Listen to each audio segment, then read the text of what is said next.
just like this. Okay. So I think we're ready. I'll call this meeting to order. Thank you.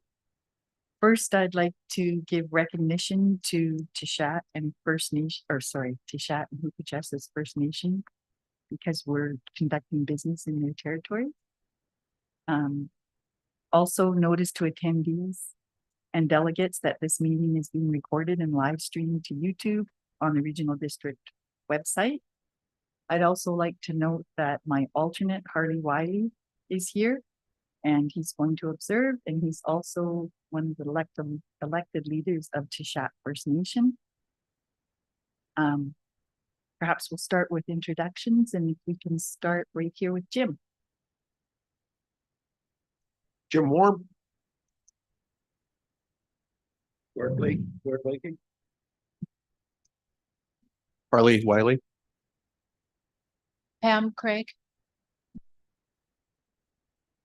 Matt McLeod, Water Utilities Lead Hand with ACRD. Hi, everybody. Eddie Kunderman, Operations Manager with the ACRD. Good morning. Jenny Brunn, General Manager of Community Services. Lindsay Page, Community Services Coordinator. Thank you. And if we could move online, starting with Christy. Christy Arsenault on the committee. And Michael. Sorry, Mitchell. No problem. Yep, Mitchell Hahn. I'm with McElhaney doing a presentation today. Okay, thank you. So did we cover everyone? We're all good?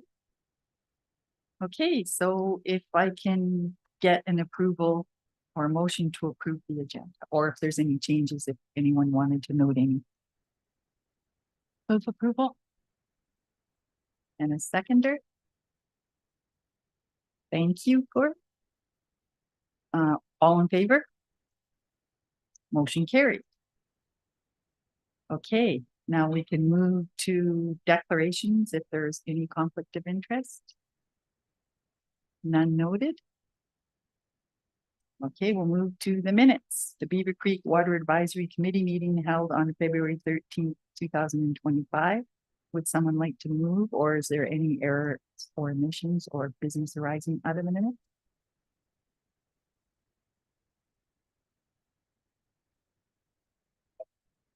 Thank you, Gord.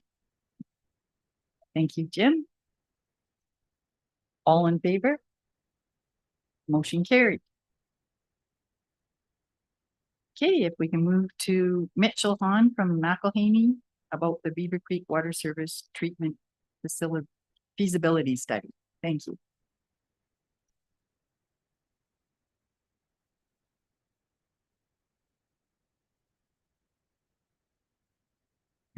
Mitchell, you are muted if you think you are talking to the group. Thank you. May I just ask if you can see my screen there? Looks like you can. Yes, we can. Great. Thank you very much. Thank you very much for your time. I'm presenting on the water treatment feasibility study, which was one of 3 technical memos prepared for the ACRD.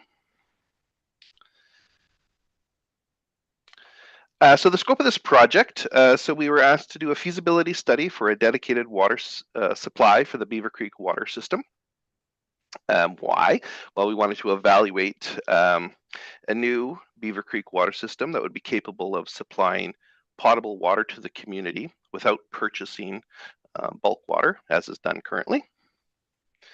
This was done through a series of 3 feasibility studies to review water source, both groundwater and surface water, and this memo that I'm presenting on today, which was water treatment feasibility. So just a bit of background, more so that you know that we know where you guys are coming from. So up until 2014, the Beaver Creek water system utilized surface water, which was collected through the Stamp River through an infiltration gallery that was located up on Sportsman Road. And then this water source method was abandoned in 2014 due to issues with high turbidity and non-compliance with island health treatment objectives.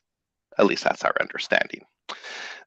Since 2014, the Beaver Creek water system has received treated water from the city of Port Alberni through a bulk water agreement.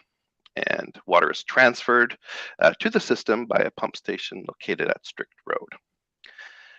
We understand that Port Alberni is intending to terminate that bulk water agreement and renegotiate the rate. So the question we're trying to answer is it possible to reestablish a dedicated water treatment system to serve the community? Just a high-level review of the 3 memos.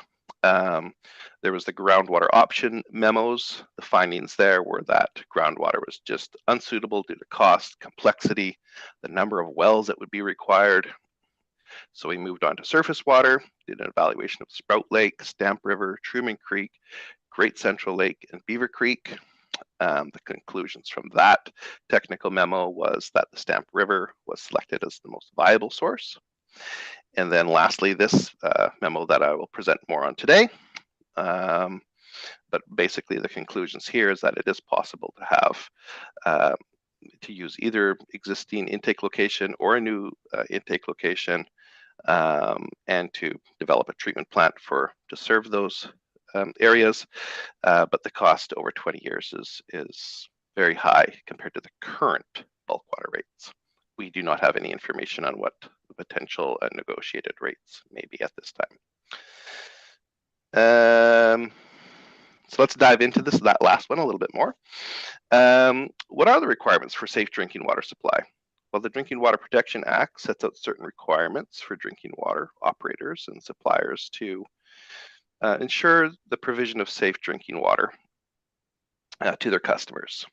So there's the Act, and then there's the regulation, and that regulation gives drinking water officers the discretion to address public health risks through treatment requirements. There's also the guidelines for the Canadian drinking water quality.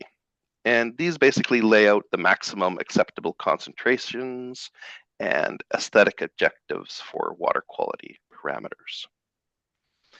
And lastly, there's the Regional Health Authority, and they employ drinking water officers who are responsible for the compliance and enforcement activities under both the Act and the regulation.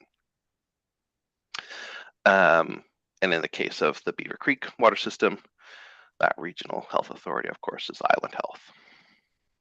So the Act and the regulation give the drinking water officers the discretion to address public health risks through treatment requirements. And for this feasibility study, we've assumed that the drinking water officers are going to enforce the guidance that is set out in the drinking water officers guide there that's noted, and that they would be looking for this system to meet the 43210 objectives. And those objectives are listed over here on the side.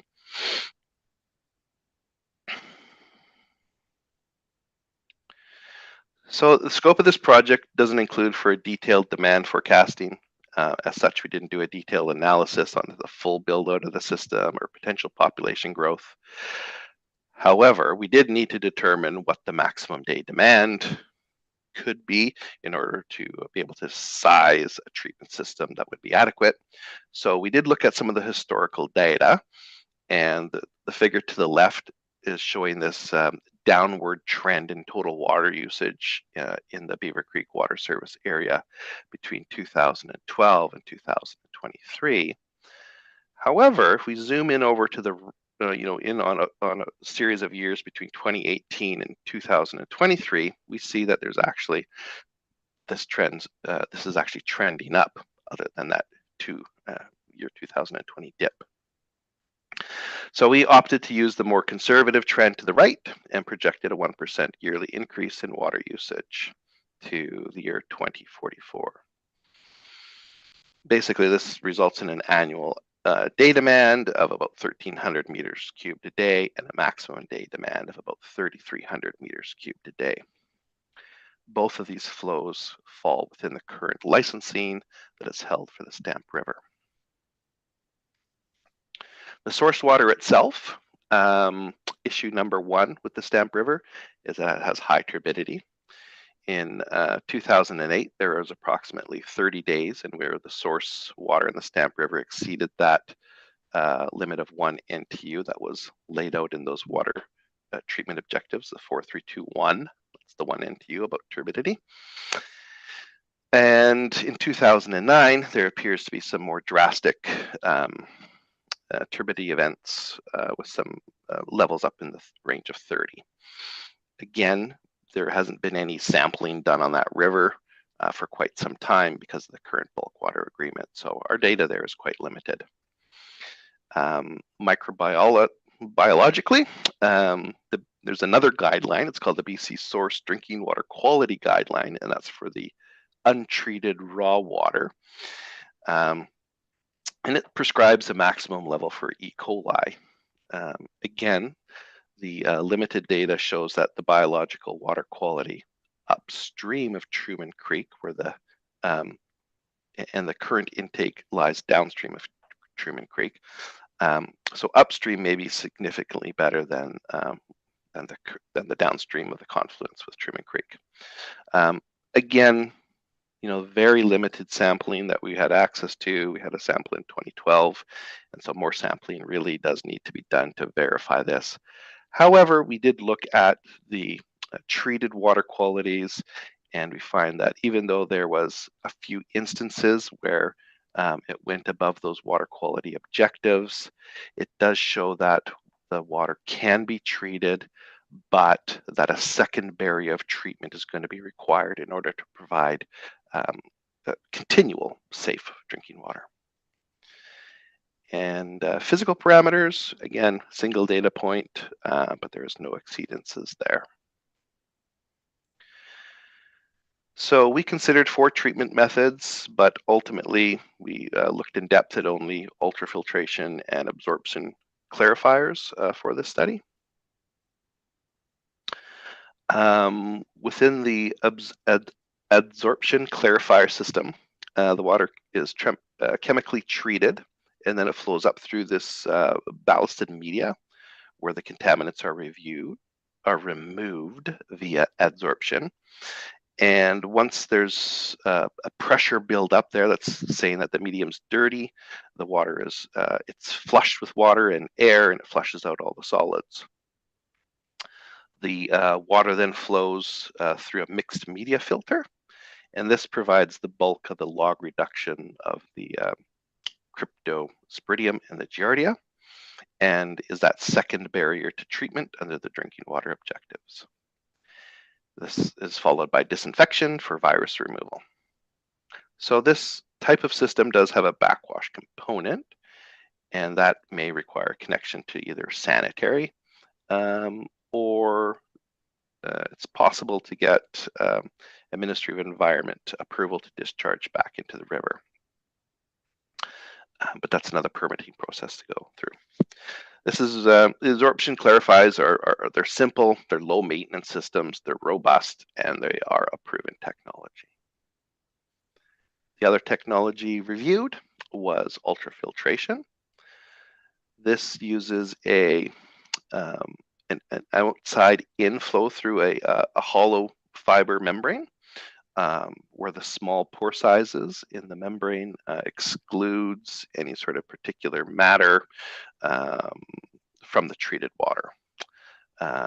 There's no chemical pretreatment like there is with the adsorption clarifier or many other types of treatment. And this too is followed by disinfection for virus removal. This type of technology also has a backwash component, and it also has what's called a clean in place process, which uses various acids and so forth. So this technology would also require a connection to the sanitary or to have a dirty water collection tank, which would need to be pumped out if there was no connection available. Besides the treatment, there's other infrastructure requirements. It needs a building enclosure. The current building there is far too small. There needs to be, as I just discussed, a backwash effluent disposal. There's going to be land. Currently, the treatment plant, the old treatment plant, which was just a chlorination facility, is on a very small right of way and is in insufficient size. There are going to be intake upgrades. Even if you use the existing intake, it was indicating troubles with sand getting into the system, so that would need to be upgraded, or a new intake installed, preferably above the Truman Creek, so that you can make use of that cleaner water. The pump house that is there is insufficient. There would be a need for a water main extension to the treatment plant or to the new intake, because there is a break in the head. There's going to be booster pumps that are required, and either of these systems use more electricity than is currently being used by that little chlorination facility. So three-phase power would need to be brought to the site. So all that ends up in costing more. So presented here, we did a 20-year net present value cost analysis of those two different treatment technologies. And it also includes the costs of land, ancillaries, upgrades, and the operation and maintenance costs. And although further design is required to obtain more accurate costing, they show that that water treatment facility for the Beaver Creek water system would fall in that range of $15 to $17 million. So even though there's about an $850,000 difference between the technologies, the treatment component itself really only makes up about 10% of the overall cost. So even if there is some other potential treatment technologies, the overall cost is likely still going to be in that order of magnitude. We broke this down into a cost per cubic meter over the 20 years so that you could make some comparisons against the proposed or negotiated rates that you may have with Port Alberni if you chose that route.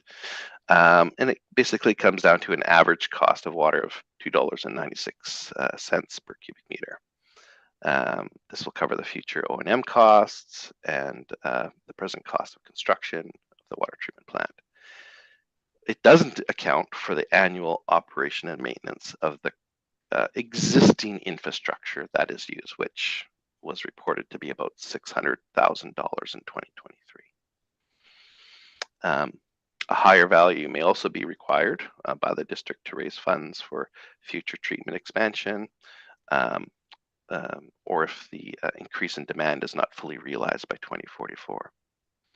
And we just recommend that if the population growth and water usage remains stagnant, that you continue to use this higher rate, which is located up at 2025, which is actually $3.26 per cubic meter.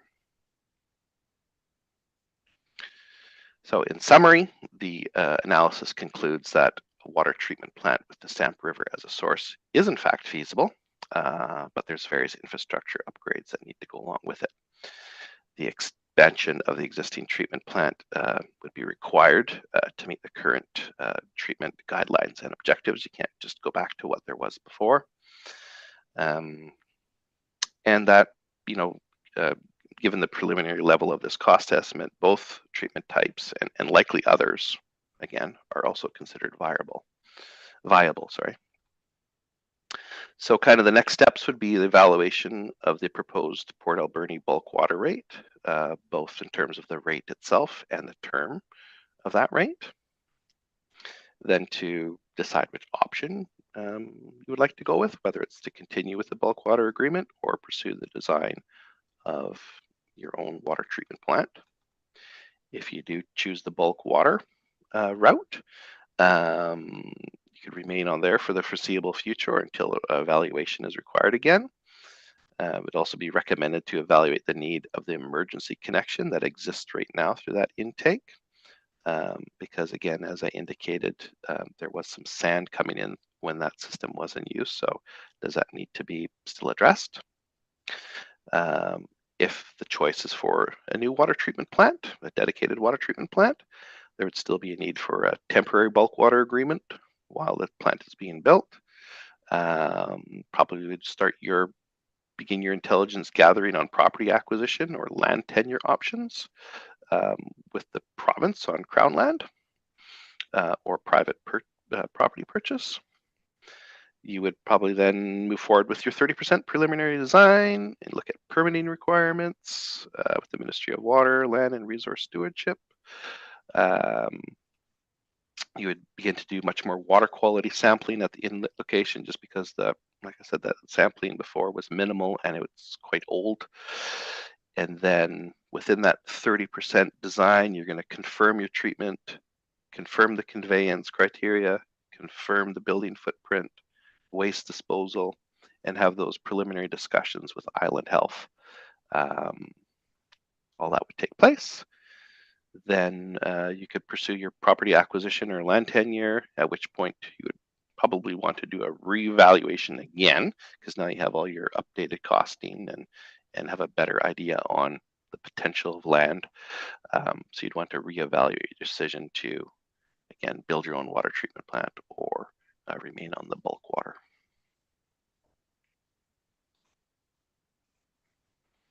That's my presentation. Hopefully I didn't go too much over time.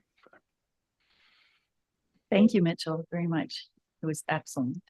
Does anyone have any questions for Mitchell? I do. But Gord, do you? The two different types of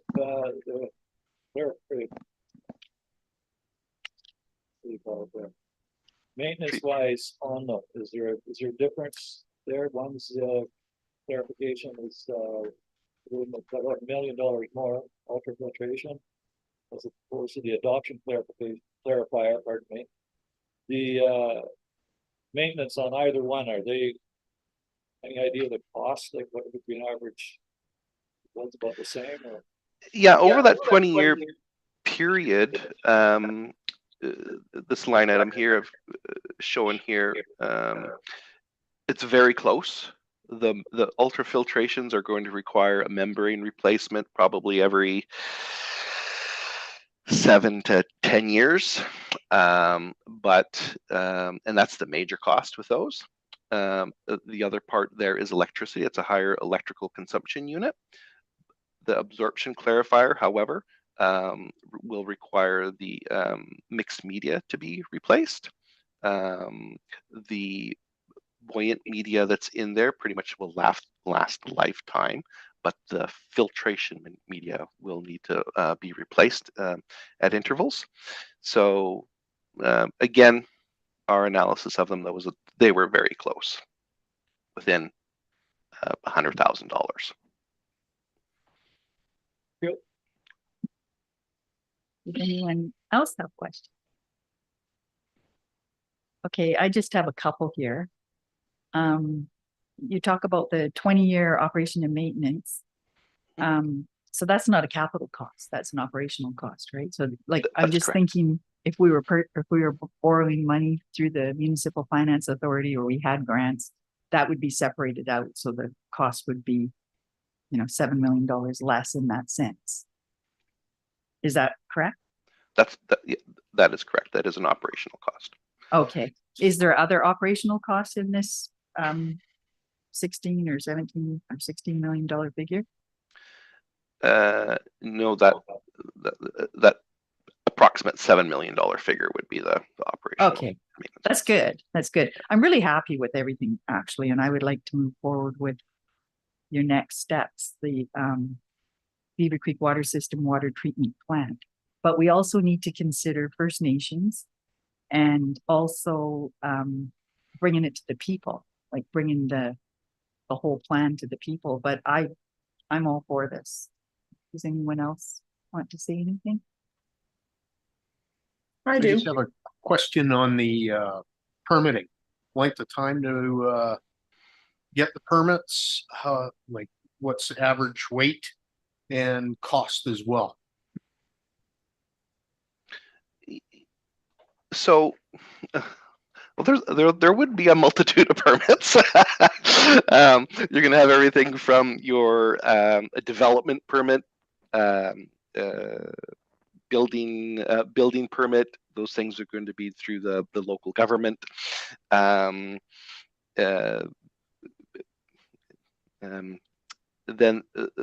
but for the treatment itself, then you'll have a treatment. A permit to construct the water treatment plant through the health authority. Those are typically in the 2 to 4 month range. There's not a cost for that. And then the other permitting would be for the work at the intake. So if the existing intake is being used, we would have to look at your current water license, and if that water license allows for you to do maintenance without maintenance on the system, because if you're allowed to do that on the system, then you don't need any further permitting to undertake that maintenance.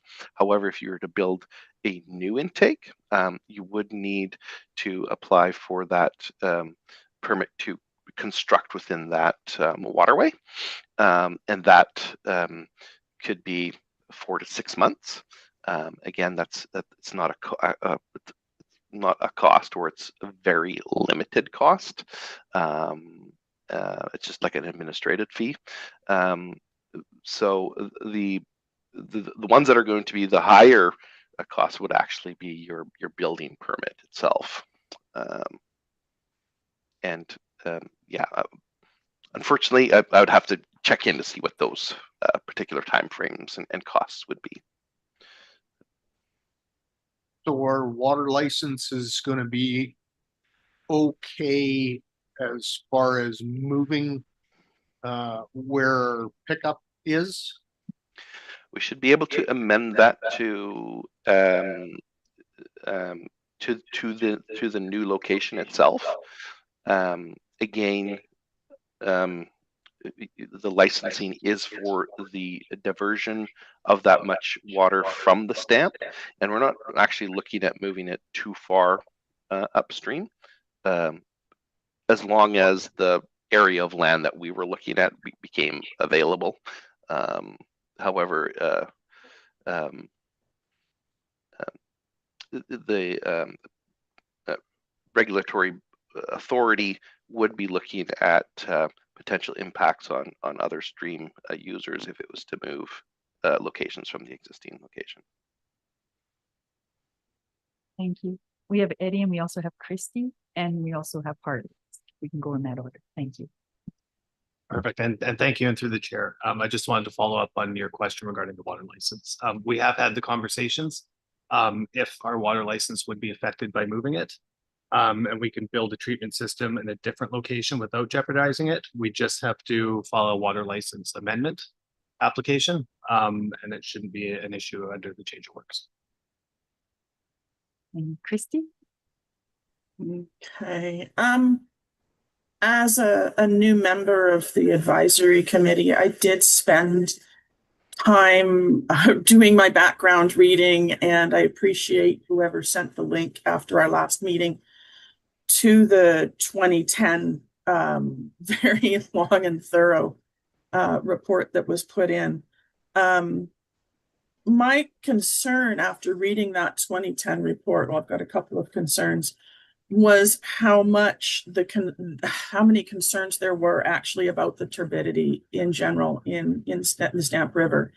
Also, we didn't check Great Central. Great Central hasn't been checked since that 2010 report. And that report really focused on the water quality the better water quality coming out of Sprout Lake and Great Central, that these were the two best choices. And that the whole purpose of us giving up the Stamp water collection was the really big concern about the turbidity. Did the new technologies that we have, are they going to address that? Because, you know, in looking at Beaver Creek, the improvement district's goodwill, I saw the $500,000 that went into from Beaver Creek to this. We have not developed We've been socking money away to build a new system, like this comes out of the blue. I'm just kind of curious about that turbidity issue because it came up so many times that this is something that we needed to move away from. Can I answer some of that for you? Yeah. I was on the Beaver Creek Improvement District as a trustee for many years. And I think other people were here too, like Gord and Yeah. and I recall issues with turbidity and from my view, from my perspective, when the improvement district was dissolved, the bulk water agreement came as a surprise because the plan was back then, well, my plan anyways, was to add advanced water treatment to take care of the turbidity. Turbidity is not uncommon. It's really common in water supplies. So the board of the day at the ACRD chose to take a different route and buy bulk water from the city. But it's, from my recollection anyways, one of the plans was to add advanced water treatment. And at that time, the cost was between $6 and $8 million. And it also involved either a deal with the ACRD or a private contractor. I don't know. Gord, did you have some comments or? Well, the turbidity part was certainly an issue, but from what I got when we were doing a big upgrade up there in 2009, December, when the rain started to come, the pump house side of the river went black, brown and black, because all the turbidity coming down Truman Creek. So there was a turbidity issue, there's no doubt about that. But there was talk then of moving the intake across the river, up the river a bit. And also one thing that's probably in a big favor here is talking of this other parcel of land, the 7715 Sportsman Road, as a possibility also that gets you further away from that. So there's a turbidity issue.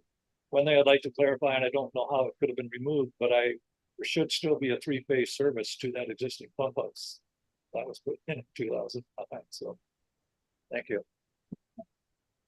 And Hartley, and if you, Hartley, could you also speak to our meeting with the chief? Thanks. I'll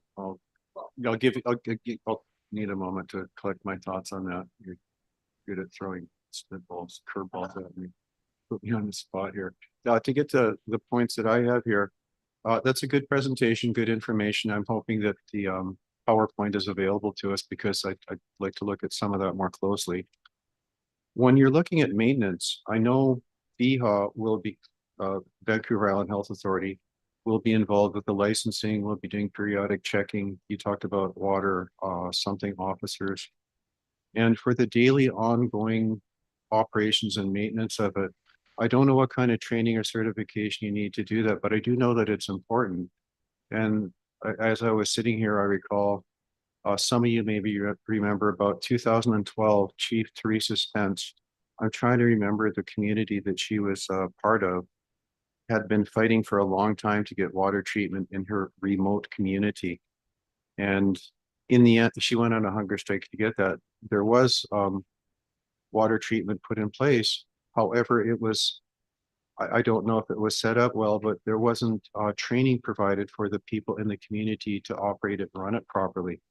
And from my memory too, I remember this is a very important aspect of it as well, because some of you too may remember the Flint, Michigan situation where the water was poisoning people. I believe there were deaths in that. And with this, are we going to have trained, certified people doing the operations on a day-to-day basis? I'll give some thought to the talk we had with the chief. Could you speak to that, Mitchell? Yes, yeah, so definitely you will require that. The system itself, we would, once the treatment technology is decided upon, then we can run it through the environmental operators certification. I forgot what the P stands for, but it's EOCP, and they're the ones that develop the level of operator that is required to run that particular facility. So yes, you do need a trained operator. This would likely be above above a small water system. So, you're looking at a level 1 or potentially even a level 2 operator. Um, so I think that's the answer at the end. No, that's fine. That's a yes to the question. And I don't see that being a problem. I just wanted to get some clarification on that. Yeah. And Susan talks about working with First Nations. And again, we have NetP, Nuu-chah-nulth Employment Training Program, which can be utilized for specific training, and we can purchase curriculum from local universities if necessary. And with that, I'll ask Susan if she can refresh my memory on the talk we had with Ken. Well, we met with Chief Watts, okay, and we were talking specifically about drinking water. And Tishat is more than happy to work with us to make something happen and make it work for both of us, not just Beaver Creek, but for Tishat too. Because there's things we can work on together, perhaps even some type of economic development to help First Nations, to help with reconciliation. There's probably lots of things we can do in working together. So I'm really pleased to go down that road. Yes, thank you. Had a number of meetings with them on a number of different topics, so I needed something to move me along with that. The other thing too is I think it was a couple of months ago, I was in Richmond attending a BC Assembly of First Nations forum on the water. I haven't had a chance to read the information in detail, but it will play some role in what we're talking about here. So once I am able to do that, I'll share that information with Susan and others in the Beaver Creek area that I'm working with and representing. But yeah, that's a good fit. There are some dots that are connected here. So thanks for that, Susan. Thank you. Did anyone else have any comments or questions? Pam? Thank you very much, Chair. I have to say I am just thrilled with the depth of detail here, and I really appreciate this report. However, I'm struggling because it's not exact. It won't be exact. If this project were to proceed, we all know the pitfalls that happen when big projects are going. That bottom line may never be seen again, depending on what roadblocks and different issues that come forward. So I could not say I would be really in agreement just yet. I do believe that we have a lot more work and discussion to do. We need to be looking forward to a regional water plan that encompasses all of the valley. At some point, we are really needing to be well prepared for the future of this community and region. So having said that, I can't really say I would at this point be in agreement with moving forward. Thank you. Anyone else have any comments or questions? Go ahead, Cord. Just a thought comes to mind that Banfield had some pretty tough water problems to solve down there, and they've got what I gather, a pretty good treatment plant over there. Is there anything to be learned from that becomes a benefit to us this end of the stick now?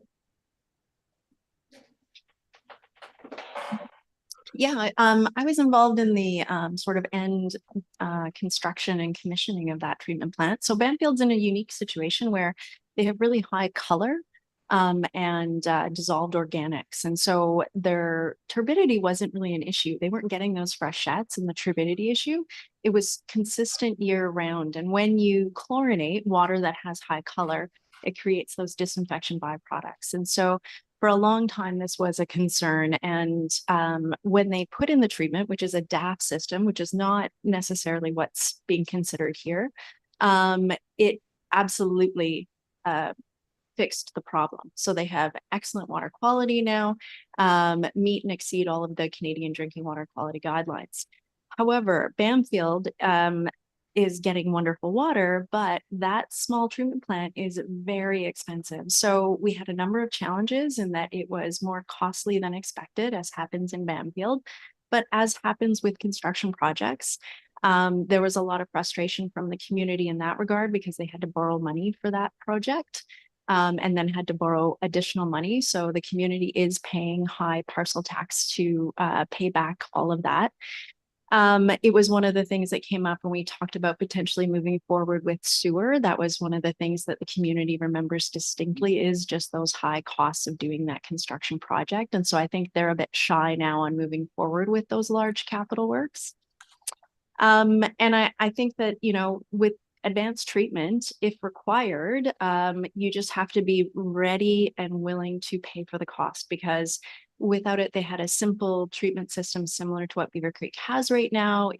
The less you have, the more robust it is, the more reliable it is. So, you know, they still have a brand new treatment plant, and we often run into issues dealing with stuff there. And as it begins to age, you know, it will require more maintenance and more cost. So it's just, I think that if you're asking about the lessons learned from Banfield, they would probably say, just if you're looking at going with advanced treatment, be cautious of the things that you're moving towards, because it has a cost and everything is a trade-off, right? So if you're making this choice, there's going to be costs associated with it.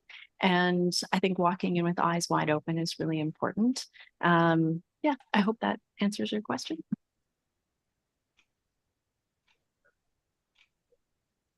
I have a couple more comments here, if it's okay. In the June 19th request for decision from Eddie, it says that the current capital reserve has a balance of under $1 million and is required to replace failing water mains in the system. I recall putting $500,000 aside just for this project. So, you know, there is money in the pot that we could use for McElhaney, is what I'm trying to say. If I may, I believe the money that we've allocated out of that is actually capital project money. So the money, just if we were looking just for clarity, so for engineering reports, that's different than capital projects. So with the $500,000 that's been tagged out of the community works funding, I think is tagged to do a capital project. But wouldn't the capital project need an engineering study? It does, but only I'll double check with Terry, because we do have actual strict guidelines for spending that money. I think you can, but it only has to be if you're moving forward with the capital project. It can't be studies, feasibility things. We have different pots of money for that though. If we were looking for applying for other grants, but I'll have to double check, but I don't think the money that we put aside is allowed for just more investigation, because the 75 that we did do was from a different pot that did allow for that. Okay, thank you. Also, alternative, like our alternative would be to continue to buy bulk water from the city, which they don't meet the 4321 water treatment policy. They have a deferral in place and they don't have filtration. And at one point it may be that they're required to get filtration and the cost would be many, many, many millions of dollars more than this. Sometimes bigger is not better. Sometimes smaller is better. And perhaps if we're looking at a regional system, it could be, you know, 2 or 3 advanced water treatment facilities, you know, a share. It doesn't have to be one. Thank you. Does anyone else have any comments? Cord? So what is the situation right now? Is there any, you can come out about like cities talking about different costs, different rates and everything else? Is there anything come out of that? Any that comes down to anything being stable as to where we would be if we were hanging on to buying bulk water? And to the chair, yeah, I think we have a report speaking to that later that I'd probably want to hold off until then. Okay. So we're kind of, is anyone else? Oh, Harold, would you like, and Christy, sorry, I'm missing the mic. It's hard to see the hands. Yes. Sorry, I'm not there in the at the regional district office or meeting room. I normally would be, but unfortunately, I'm not that well this week. Something that afflicted me here rather recently. My doctor and I, of course, are working on that issue. I am also a past member of the Beaver Creek Water Board. I was a member for about 7 years or more. half or more of that time as chair, to give you just a bit of my background. I have read the agenda and the rather long report, and I do notice at the end of that, of the consultant's report, it's page 30 of that handout. I don't know if you all read it, but it says, currently the Beaver Creek water system purchase water from the city of Port Alberni at the rate of 50 cents per meter cube, as reported in the 2003 report. This currently provides for a significant savings in cost of water to service the Beaver Creek community. I thought that was a rather interesting statement that the engineering consultant made at the end of the report. To go and reading the details of the rest of the report, they were comparing the costs of what that would entail. And from what I gather reading that, the resulting average cost for water usage, as they say, is $2.96 per cubic meter. This will cover future operating and maintenance costs, etc. It's an interesting statement that the consultant made, that they're purchasing the bulk water from the city is significantly less cost. The other issue with the city system is they do have provision there of tapping into more than just the one source, which they do in periods of high precipitation when turbidity is generated. And that is, and they use that regularly. As far as the Somas River,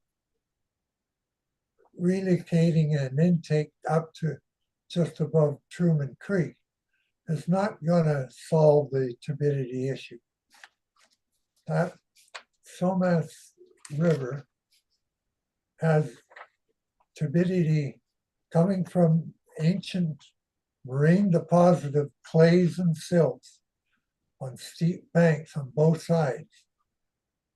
And that can occur, that occurs upstream, way up through Stamp Falls Park and possibly even beyond, but a lot of it is in the Stamp Falls Park region. And I've seen that, having worked in the past on the Anglers Trail up through there. The other aspect of the Stamp River is the fecal material from the animal farms that are upstream, and there are major, cattle, dairy farms, etc.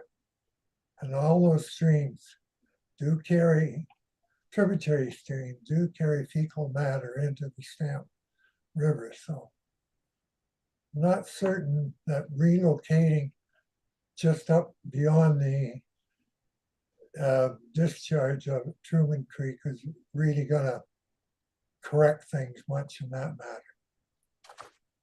So that's just a few comments I wish to make for you to consider. Okay. Thank you, Harold. Christy?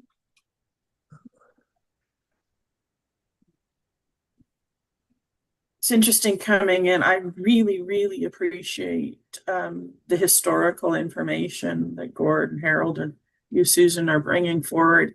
As someone who's new to this, I feel like somewhat confused actually in the direction that has been taken over the last, let's say, 15, 20 years, that we did have the stamp and then just such a big move over into a regional water system. And then this feels like a real knee-jerk reaction to that moment, to the city coming back to renegotiate. I really appreciate this report, and just giving us some idea of what the totals are. But by no means am I feeling positive about a Stamp River alternative, because of returning back to these same issues. So I'm really very much in a wait and see. Do we have an idea of whether the future Beaver Creek water system, once we do this, will then continue to charge residents for water? Because if they're already being charged, if we're already being charged for water, and then we have, as you say, the Bamfield experience of a capital project and having to borrow because we have not been putting money away for a new system, which again confuses me, because if this was a plan other than this triggered by the city, what are we doing here? This doesn't make sense. So I appreciate, Susan, you're excited, but I'm not feeling that excitement. I'm feeling a lot of confusion with this and wondering what the heck is going on here. Do we have a sense whether residents would then, after putting money out for this, still be charged for water? Can I just say something here? Yes, they would. But also I'd like to say that when the bulk water agreement ended, when the city ended it, the mayor made it very clear that we were their last priority and they would be happy to see us go. So I don't know. I personally think that we should take care of ourselves.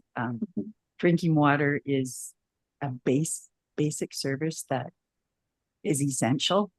And in the end, I don't think the cost would be any higher than what they're going to be paying at the city, because the city they're not in full compliance with the 4321 water treatment policy. They have a deferral and we would be in compliance. So it's too bad we didn't do it 10 years ago, but that's just the way it worked out. That's just my thoughts. I'm just thinking that this feeling that we're getting from the city is along the same lines as asking for, increased funding with police services, that, as the city struggles with their very public budgetary constraints, that we're sort of collateral damage within this. But at the same time, I'm still going to have to hold back and wait for some more information here, because I do have concerns with this. Is this, I'm not sure if the map is, oh, we've still got Mitchell. Is this not a Class D report? So that means very preliminary. So we would need to, have a direction in order to get better numbers. Is that not correct? That's right. This is really based on, a lot of assumptions. And, there's no actual, well, I'm going to say no actual, but there's very limited design. The design that is done is around the plant itself. But as I said, the plant itself is 10% of your cost, and when you're looking at something like this, it's where this is going to be sited is going to be a big cost factor. And whether that land is a purchase land or that land is a leased crown land or what have you, and moving the water supply source to somewhere like the Great Lake or so forth, that's a fair distance away. Part of the reason why those weren't looked at, and not to say that they can't be considered, but when you're looking at putting in 13 kilometers of water pipe, you're just, tacked another $20 million to this. So. And if I could just add one more thing on this, I really do appreciate the engagement with Seychat, and also wanting to make sure we bring in Chase it as well. I think that's really exciting, and I'm fully in support of that. That's definitely the way that we move forward, is together. Thank you. Harley? Yes, thank you. As I'm sitting here, I too am new to this whole process. And as far as I was concerned, during this past 12 months, to me, water was a non-issue until I started hearing comments from regional district leadership warning, cautioning people that First Nations would be the ones that would have to be applied to get approval for water, which was news to me and to our nation. And that there were statements that we First Nations may go towards a Chilcotin form of government, which is again is not something that we have been discussing. So where those things that were putting fear into community came from, I really do not know. And we've had discussions, and I think have clarified that that's not the direction we're going, and that's not the kind of fear we want to put in community. And we've had discussions with not just the regional district, but as Susan mentioned, it isn't a consultation that took place. We had an informal meeting. I just want to be clear on that. That does not constitute a consultation. And, you know, the other thing that I'd like to look at here in this feasibility study, who is the fellow that has done this? His name? Okay, Mitchell, in this feasibility study, did you have any meetings or any consultation with either Sishat or Hupitchis? Thank you.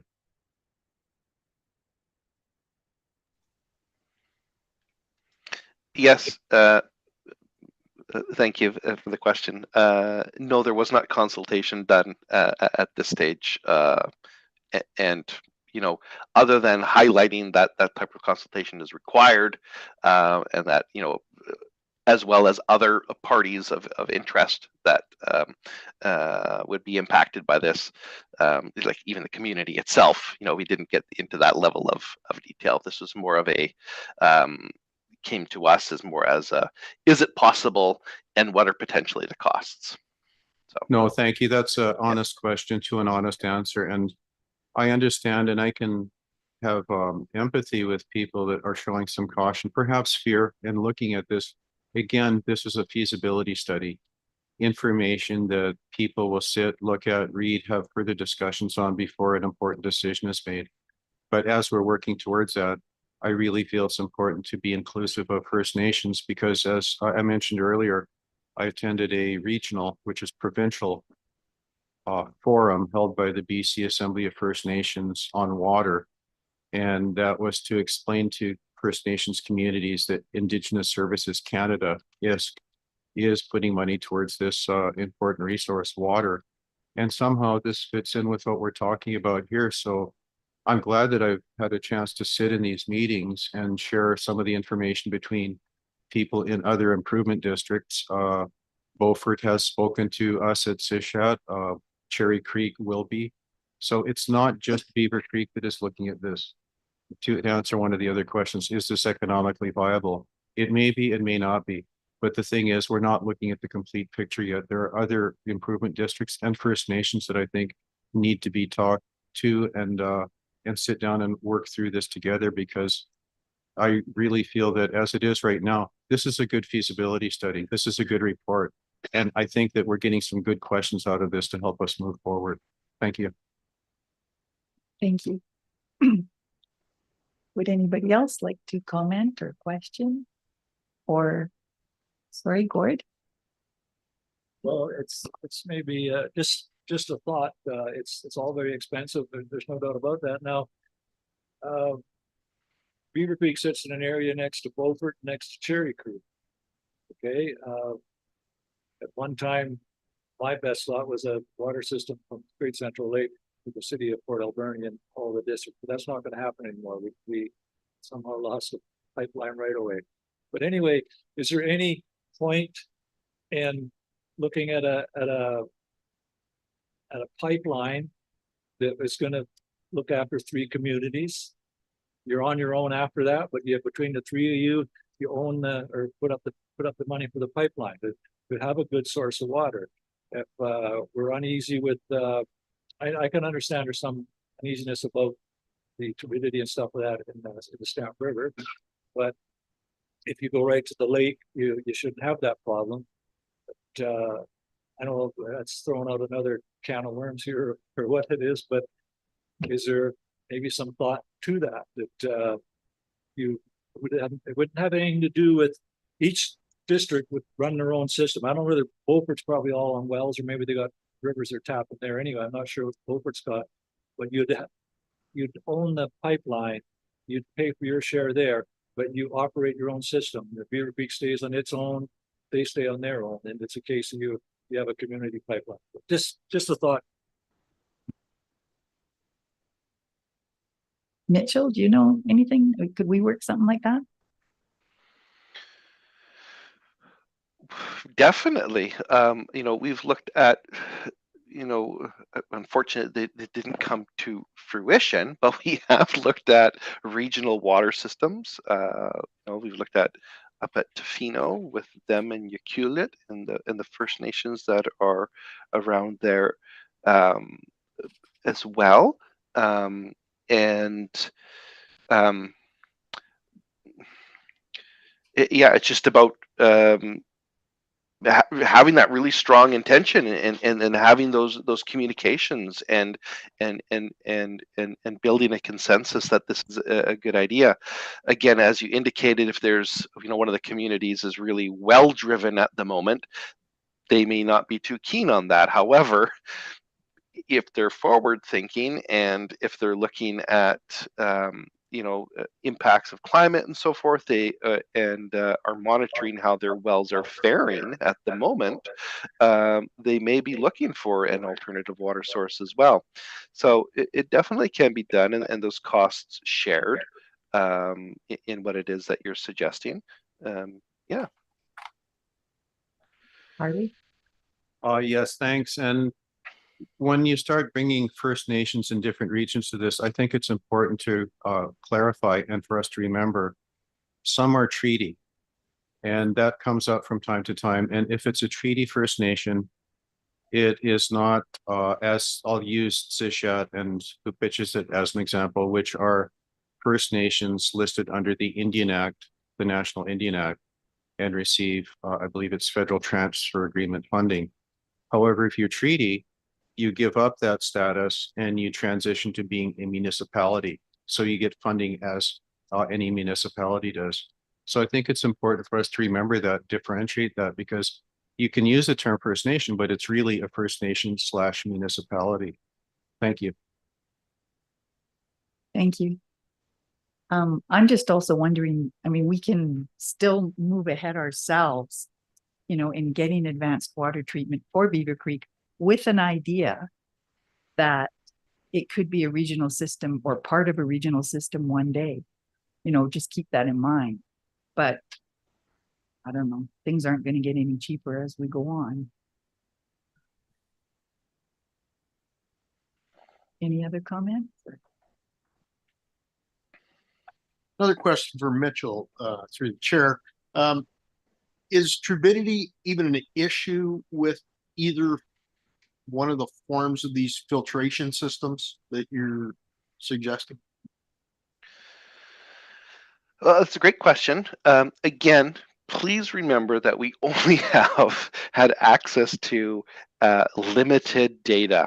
And basically that goes back to 2008, 2009, where there was actually water sampling being undertaken on that river. So how it is right now, I'm not sure what the levels are. However, these types of treatment systems that are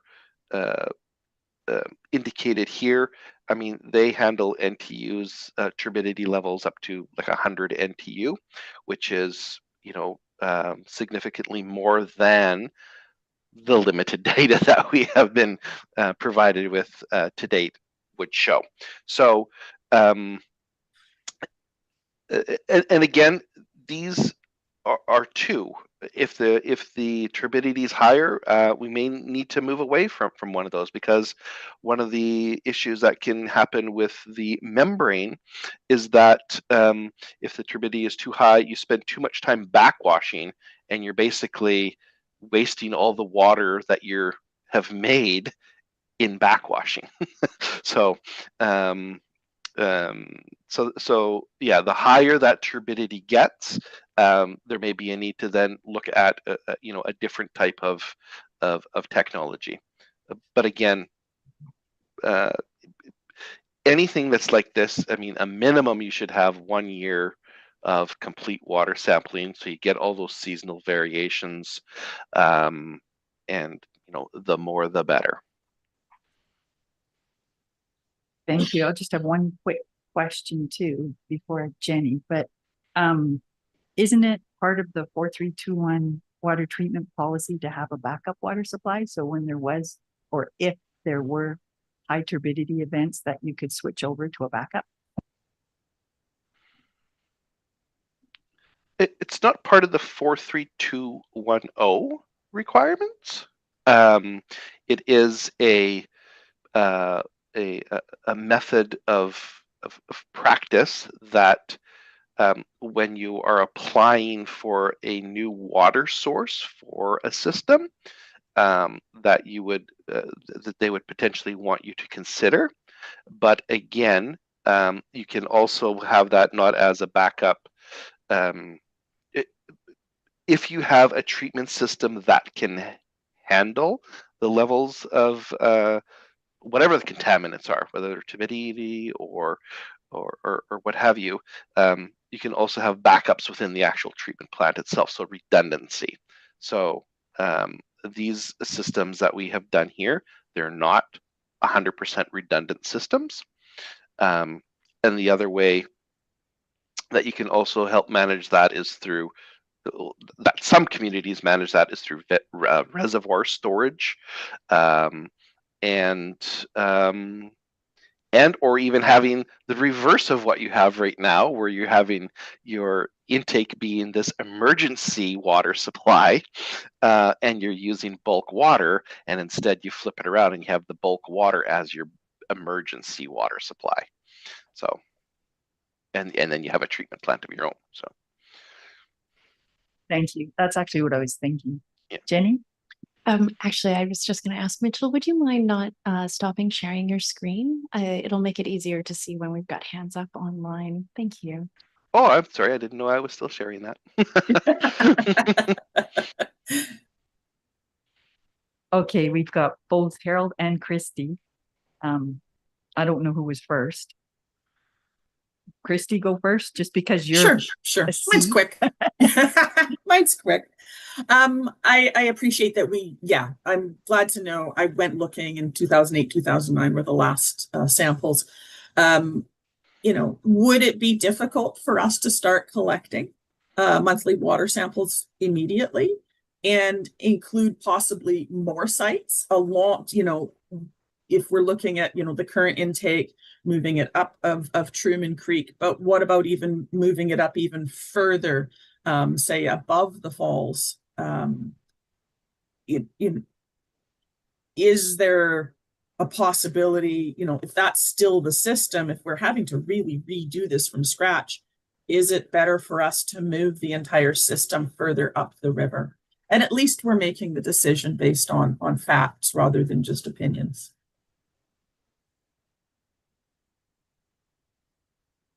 Thank you. Did anyone want to comment on that? Through the chair, I can just chime in. Yeah, we could begin doing some sampling. I don't think that would be an issue. I think one thing to consider if we look into moving that intake further up the river, we have to look at what corresponding infrastructure would be necessary to build from there and what additional costs we would face in that way. Okay. Harold? Regarding the turbidity, a lot of the sources of that turbidity in my mind comes from above the falls. And I've seen that. It's like sometimes in the winter there when we were working on that trail now, it was like looking at the junction of the Thompson and the Fraser River. Yeah. A different topic I wanted to mention to you is one of the reasons the Beaver Creek Water Board, back in my time, decided to go with the regional district was the ability to source funding, which we could not do as a as a small rural district. The regional district of municipalities and cities and that do have the ability to access funding for various things from the provincial government and other sources.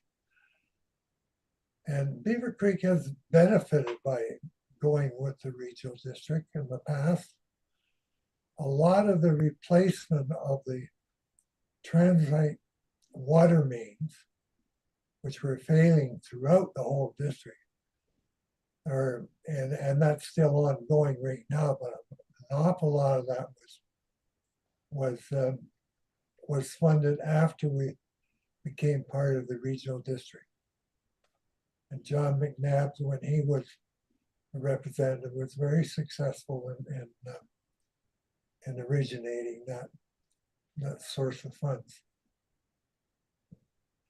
So it's something to keep in mind. I just heard recently that the vote in Cherry Creek is for them to go alone on what they're going to do with their water system. It's unfortunate they don't understand what they're going to be up against, trying to go on their own. So I don't know, Susan, are you thinking of if we go back to our own source with the water treatment, that we would still be doing that under the regional district, or are you thinking of doing it independently? We would always be under the regional district, but definitely people are talking to me at looking at incorporation, which would give us the same standing as a municipality or a First Nations municipality. So we'd be on a level playing field and we'd still be able to access grant funding in the same way, and we'd still be able to access municipal finance authority funding. So that's how I'm looking at it. But it may be that we change our governance structure so that we would have our own, we'd have more autonomy, because since dissolving the improvement district, we've definitely lost local autonomy. I mean, we meet twice a year at the regional district. Before, when we were in the improvement district, we met once a month, and we were, making decisions a lot closer to the people. That's just my view.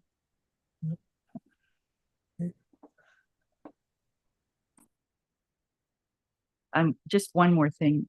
Like, I talk to people almost every day, lots of times in the grocery store, and they really are concerned about local autonomy and maintaining control, having decisions closer to the people.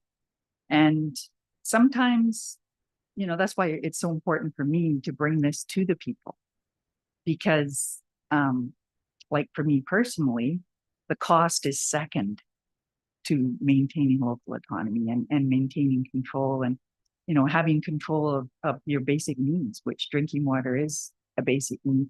You look at it, was just, just like a stroke of a pen, and the bulk water agreement was ripped up. So we need to have that control ourselves. That's the way I'm looking.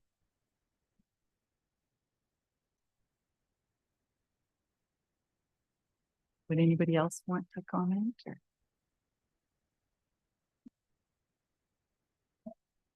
Okay, so where are we? There's a resolution. Actually, was that just the delegation? Yeah, so we can move on to the report section of the agenda. Okay. So that was a longie. So correspondence for action and information, there isn't any on the agenda. And now we're moving to a request for decision, the alternate water source study water treatment plant. There's a motion here, or there's also on page 30, there's next steps. Does it fit together, or could you speak to that more, Eddie? Yes, thank you, and through the chair. First, Mitchell, I just wanted to thank you for coming up, and I think I don't think we'll have any further questions. So if you want to, you can go back to your daily business. But thank you, appreciate it. Okay.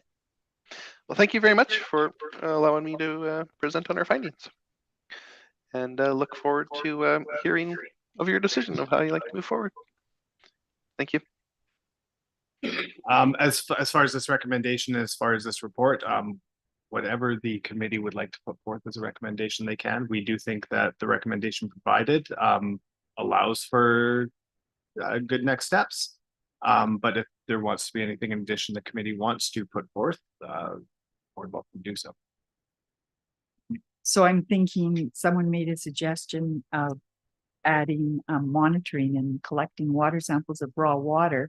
So we would know turbidity, and can we add that to the motion? And just let me see.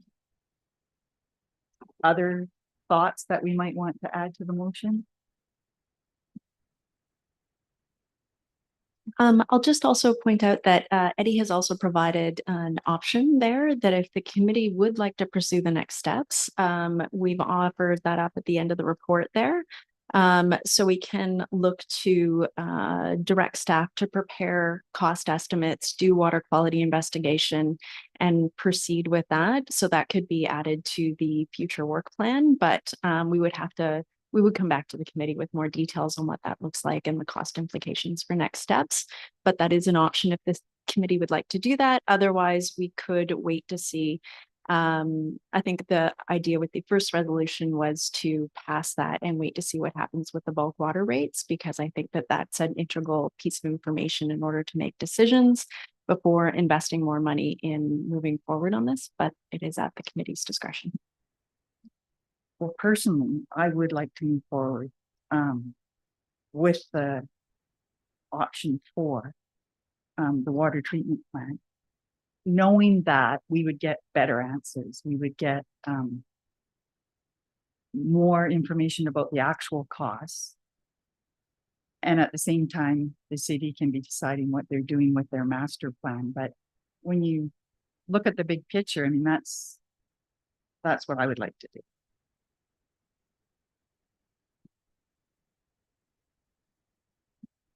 I agree with Susan. I think we should continue with the plan and do the water testing and find out exactly what the extent of this cost is going to be, and if it's going to be feasible to use the water, and go from there. The city canceling our bulk water agreement kind of was a kick in the teeth to all the people out in Beaver Creek. And I don't think that's fair that that should ever happen again. Just point. Hey, I can make the motion. Okay, I'd like to move that I'll recommend that we proceed with the Beaver Creek Water Supply Water Treatment Plant number 4 as written, but to also include First Nations and a plan to go to the people. And if I may, just because I think that we'll need to have an interim step, if we could maybe pass a resolution that is to direct staff to come back with a report that details the cost to proceed with what you just said, if that's okay, just so we're being clear. Yeah, that would be really good. Okay. Do you need me to read out everything that's on number 4? No, it's okay. So that would work out really well. So can we have a second? I'll second that motion. Okay. And is there any more discussion on it, or would anybody like to comment? Okay, all in favor? All against? So if you didn't vote, it's a yes, so motion carried. Sorry.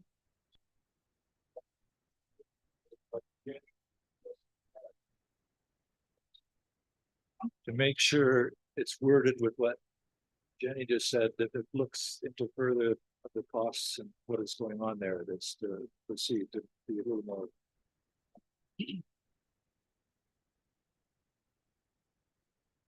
Sure, that'd be really good.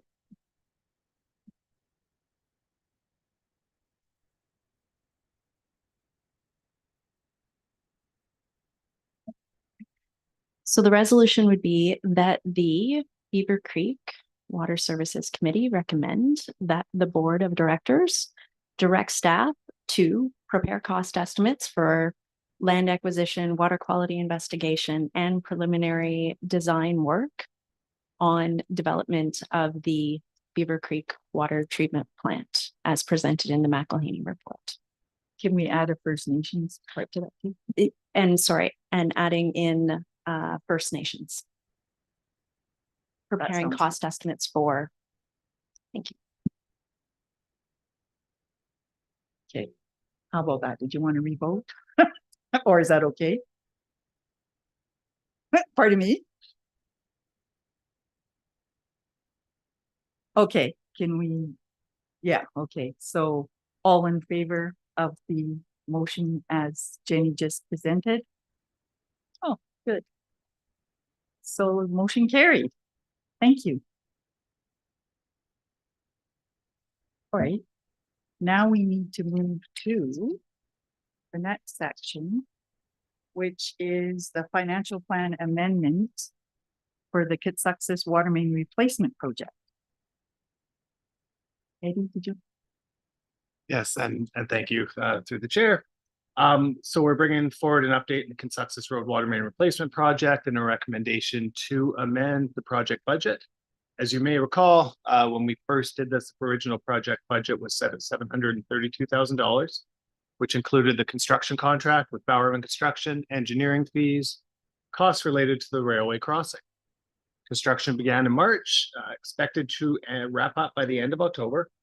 But we have seen several unforeseen issues that popped up since the start of construction, including additional asphalt and traffic control, which was required by the Ministry of Transportation and Transit.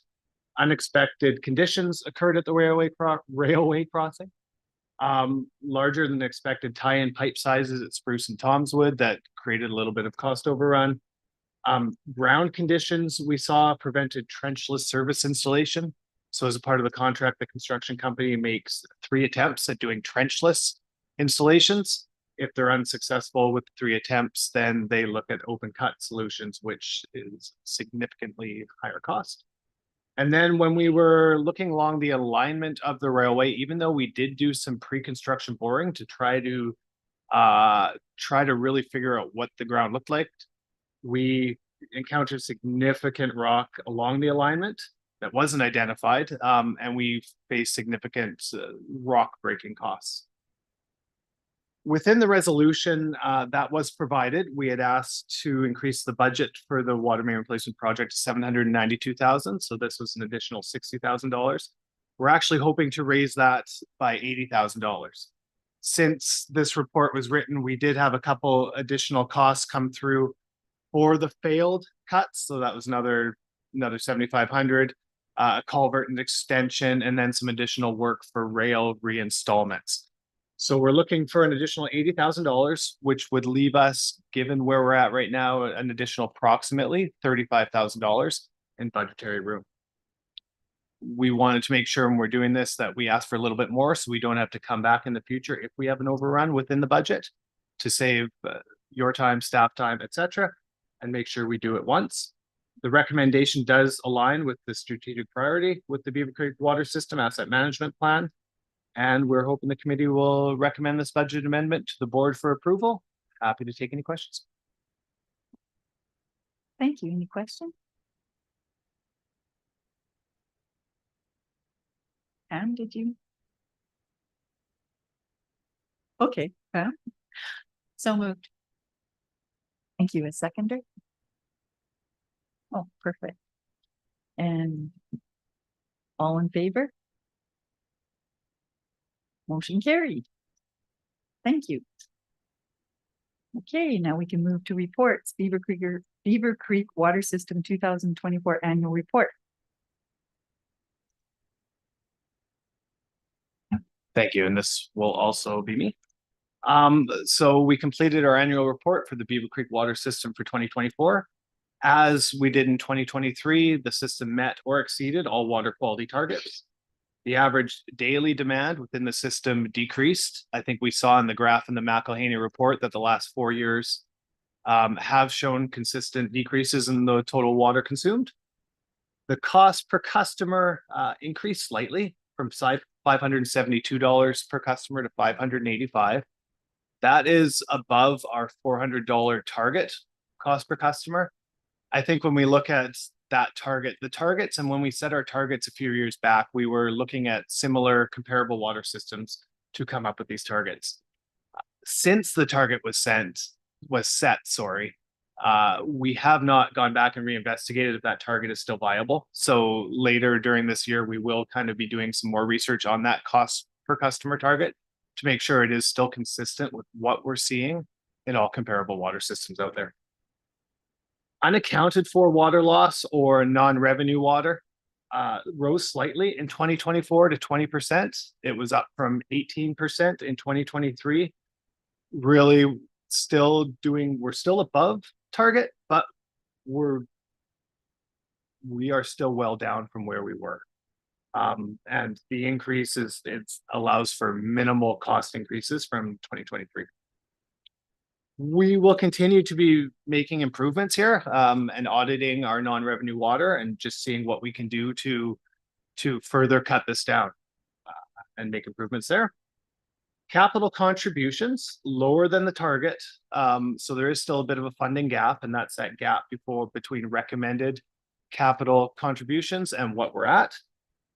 We were up from $404 in 2023 though, so we are making continued efforts. We're about $100 more per customer, which is pretty darn fantastic. When we look at 2024 projects completed, we had the Smith Road water main project. So we replaced 715 meters of AC pipe with PVC along there.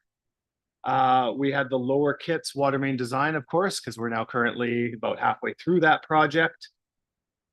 We underwent a leak detection survey, which we talked about in our last meeting, which benefited the system and will have us looking at further into leak detection software as we move forward. We did a system billings option review, and then we did the Strict Road Pump House SCADA upgrade. So this was the first of 4 annual upgrades to the SCADA system, replacing ancient technology in each of the systems. When we look at 2025, we'll be completing the Lower Kits water main replacement for the North Reservoir replacement. So this was flagged and communicated in the last meeting. We are near completion of the conceptual design, which will allow us to go into a more detailed project design for that. We also at the North Reservoir Pump House, this is project 2 of 4 for SCADA upgrades. We are in the process of securing new meter reading hardware. We had set aside $50,000 in the 2025 capital financial plan for the Beaver Creek water system for this. This will look to come in under budget, so we'll be seeing some cost savings there. And then we'll see the completion of the water supply study we just talked about. So I'll leave it at that. It's a pretty dense report. I'm not going to speak to everything within it, but I will answer any questions as I can as they pop up. Thank you. I just wanted to note that I never receive any complaints about you guys. You do a good job. Thank you. Anyone else want to make any comment?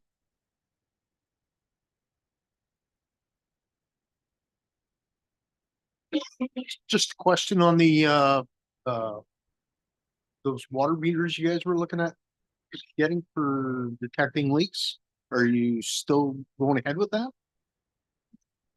So I want to clarify through the chair. When you talk water meters, were you talking about the grant application we put forth for the endpoint technology, or are you talking for so that grant application was unsuccessful.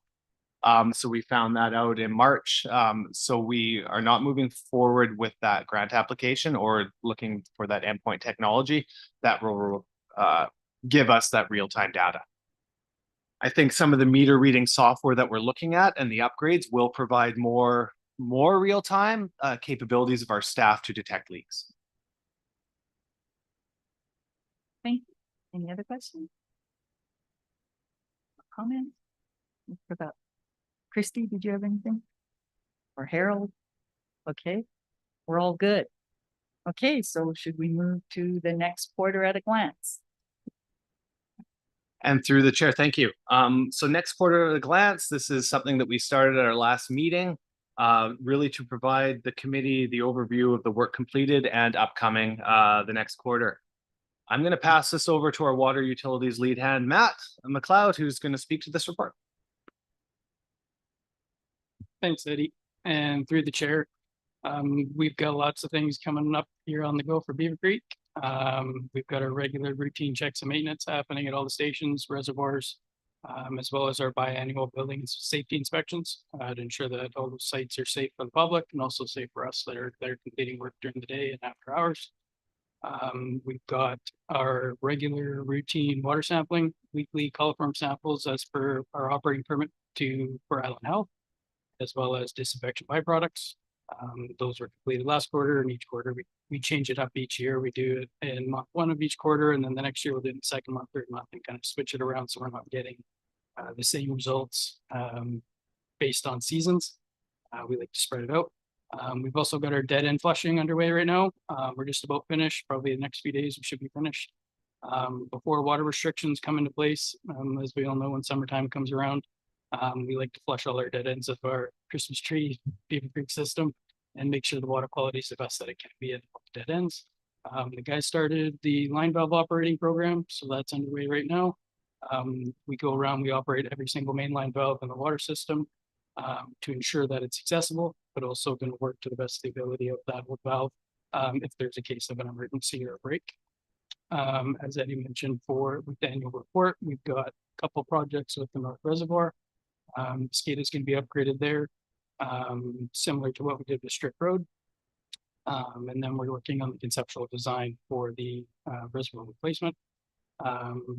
The meter reading software is another thing that's going to be happening here in the next quarter. We're doing some further investigation on it and going to look towards making a final decision, pick which software we want to go with. We've got the meter read for the full system here at the end of June. And then, as we all know, the brushing season is upon us, so we're running around all over the place out there, clearing hydrants, clearing the stations, meter boxes, line valves, all that stuff. I'm happy to answer any questions.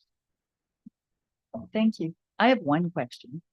The dead ends, are there any that are close to a forest where, we could be adding a sprinkler or something in case of for wildfire protection?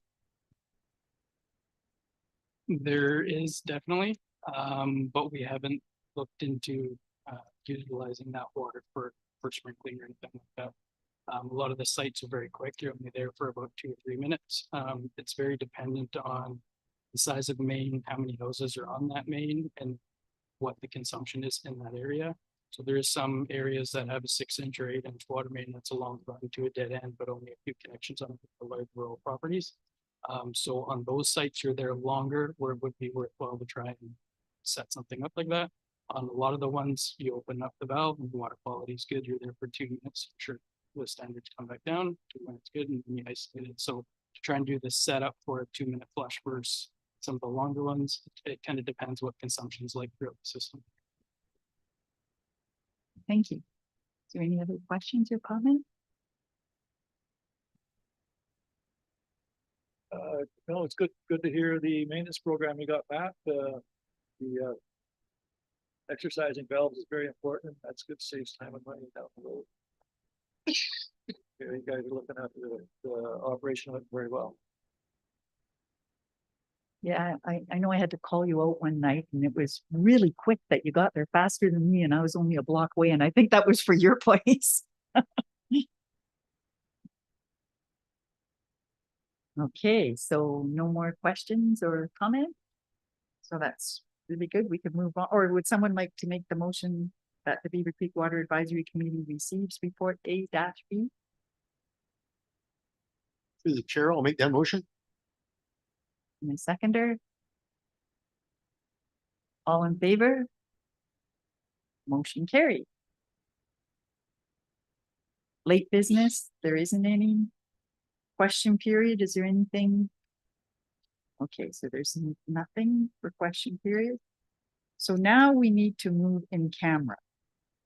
So do I read out this motion? I'll read out the motion to close the meeting to the public as per the community charter section 91K, negotiations and related discussions respecting the proposed provision of a regional district service, their preliminary stages, and that in the view of the board could reasonably be expected to harm the interests of the regional district if they were held in public. Do I need a seconder? Okay. Okay. Could I get a seconder for that? Thank you. And all in favor of going in camera, motion carried. So now, yeah,